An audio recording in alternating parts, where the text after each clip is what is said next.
Psoriasis एक गंभीर और कष्टसाध्य बीमारी है। जो लोग इससे जूझ रहे हैं वो इस बात को भली भांति समझते हैं। सोरायसिस के इलाज के लिए लोग जगह जगह घूमते रहते हैं, कभी इस हॉस्पिटल में कभी उस हॉस्पिटल में। बार बार लोग अपना डर्माटोलॉजिस्ट बदलते हैं, इस आशा में कि कहीं ना कहीं से तो उन्हें आराम हो ही जाएगा। लेकिन अफसोस की बात है कि ये मनोकामना कभी पूरी नहीं होती। सारी जिंदगी लोग दवाइयाँ खाते रहते हैं, लेकिन सोरायसिस से पीछा नहीं छूटता। जानते हो क्यों? दोस्तों, सोरायसिस शरीर की धातुओं में विकृति होने से होने वाला रोग है।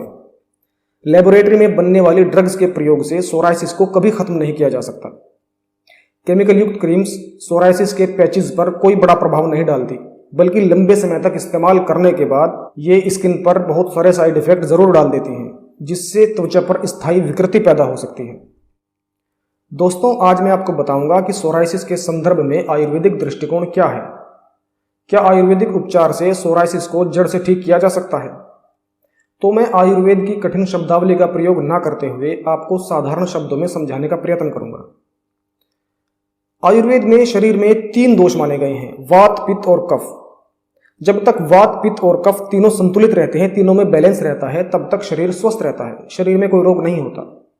लेकिन जब भी किसी एक दोष में कोई बिगाड़ उत्पन्न होता है, कोई विकृति उत्पन्न होती है, तभी शरीर में रोग होता है। यदि वात दोष में विकृति हो तो वात के रोग होते हैं, कफ दोष में विकृति हो तो कफ के रोग होते हैं, और यदि पित्त दोष बिगड़ जाए तो पित्त के रोग होते हैं। वात, पित्त और कफ तीनों के अलग अलग बहुत सारे रोग होते हैं। कभी कभी ऐसा होता है कि कोई 2 दोष एक साथ बिगड़ जाते हैं। ऐसी अवस्था में रोग थोड़ा जटिल होता है और चिकित्सा कुछ लंबे समय तक चलती है।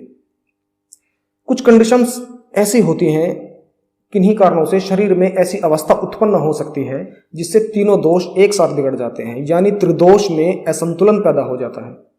ऐसी अवस्था में महारोग उत्पन्न होते हैं, जो कष्ट साध्य या असाध्य होते हैं, जिनकी चिकित्सा बहुत जटिल और लंबी होती है। दोस्तों, सोरायसिस भी त्रिदोष के असंतुलित होने की वजह से होने वाला एक ऐसा ही महारोग है। क्योंकि सोरायसिस में शरीर के तीनों दोष एक साथ विकृत हुए रहते हैं, इसलिए जो आयुर्वेद में शरीर की सप्त धातुएं यानी 7 धातुएं कही गई हैं, रस, रक्त, मांस, मज्जा, अस्थि, मेद और शुक्र, ये तीनों भी ठीक तरह से नहीं बन पाती। इनमें भी विकृति पैदा हो जाती है और समय के साथ साथ सोरायसिस की जड़ें शरीर में गहरी होती चली जाती हैं। लोग सबसे पहले ये पूछते हैं, क्या आयुर्वेदिक औषधियों से सोरायसिस का जड़ से इलाज हो सकता है? देखिए दोस्तों, इलाज हो सकता है और जड़ से हो सकता है, लेकिन सिर्फ औषधियों से नहीं। औषधियों के साथ साथ आहार शास्त्र का पालन करना, पथ्य परहेज से रहना और संयम से रहना नितांत आवश्यक है।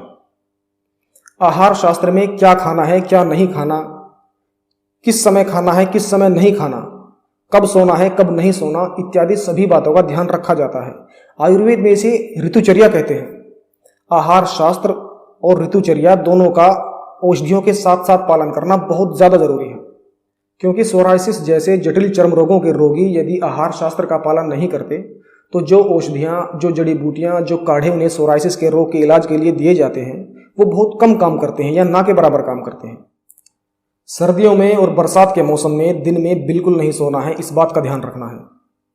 खट्टी और गर्म चीज़ें, चाय, कॉफ़ी, तेल में तले हुए पदार्थ, गरम मसाला, लाल मिर्च, खटाई और बासी भोजन, फास्ट फूड और जंक फूड जैसे कचौरी, पकौड़ी, समोसा, चाउमीन, बर्गर, पास्ता इत्यादि घटिया और बेकार की चीज़ें बिल्कुल नहीं खानी है, इस बात का ध्यान रखना है।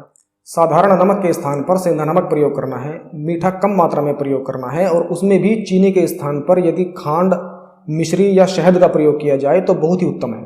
तो ये आहार शास्त्र से लिए गए कुछ दिशा निर्देश हैं जो सोरायसिस के रोगियों को पालन करने पड़ते हैं। दोस्तों, हमने देखा है कि सोरायसिस का रोगी औषधियां लेते हुए जब आहार शास्त्र के इन नियमों का गंभीरता से पालन करता है तो कुछ समय गुजरने के बाद जब शरीर में औषधि का अच्छी तरह प्रभाव हो जाता है तो सोरायसिस जल्दी जल्दी ठीक होता है। औषधि का प्रभाव बढ़ता जाता है और बीमारी का प्रभाव कम होता जाता है। इसके विपरीत यदि रोगी आहार शास्त्र का पालन नहीं करता तो औषधियां बहुत ही कम काम करती हैं और वैसा प्रभाव शरीर में नहीं हो पाता जैसा सोरायसिस जैसे जटिल चर्म रोग को ठीक करने के लिए होना चाहिए। दोस्तों, ये चर्म रोग नाशक काढ़ा है। ये हमारा स्वानुभूत और आजमूदा नुस्खा है। सोरायसिस और सोरायसिस जैसे अनेक प्रकार के गंभीर चर्म रोगों को नष्ट करने में रामबाण है। इसके सेवन से बहुत ही तीव्र गति के साथ नया खून बनने लगता है। सातों धातुएं रस, रक्त, मांस, अस्थि, मज्जा, मेद, शुक्र शुद्ध बनने लगती हैं और सोराइसिस जैसे जटिल और विकृत चर्म रोग धीरे धीरे जड़ से ठीक होने लगते हैं। दोस्तों, इस काढ़े को बनाने की निर्माण विधि की वीडियो का लिंक आपको ऊपर आई बटन में शो हो रहा है, तो आप वहां जाकर इस वीडियो को जरूर देख लें। इस वीडियो में इस काढ़े में प्रयोग की जाने वाली सभी वनौषधियां, सभी जड़ी बूटियों का विस्तार से परिचय दिया गया है। इसको लेने की मात्रा का भी विस्तार से वर्णन किया गया है। दोस्तों, सोराइसिस, एक्जिमा, कोढ़ और सफेद दाग के गंभीर या बिगड़े हुए चर्म रोगी किसी भी समय हमसे किसी भी सहायता के लिए संपर्क कर सकते हैं। दोस्तों, चर्म रोग नाशक काढ़ा बनाने की वीडियो आपको स्क्रीन पर भी शो हो रही है। आप यहां से भी क्लिक कर इस वीडियो पर जा सकते हैं। मैं पुनः एक बार आपको याद दिला दूं कि जटिल चर्म रोगों की चिकित्सा केवल आयुर्वेदिक चिकित्सा के द्वारा ही संभव है। प्राकृतिक उपचार और आयुर्वेदिक चिकित्सा ही एकमात्र विकल्प है जटिल और गंभीर चर्म रोगों के ठीक होने का। दोस्तों, इस चैनल पर आपको आयुर्वेद की सटीक और दुर्लभ जानकारी दी जाती है, तो कृपया आप इस चैनल को सब्सक्राइब जरूर कर लें।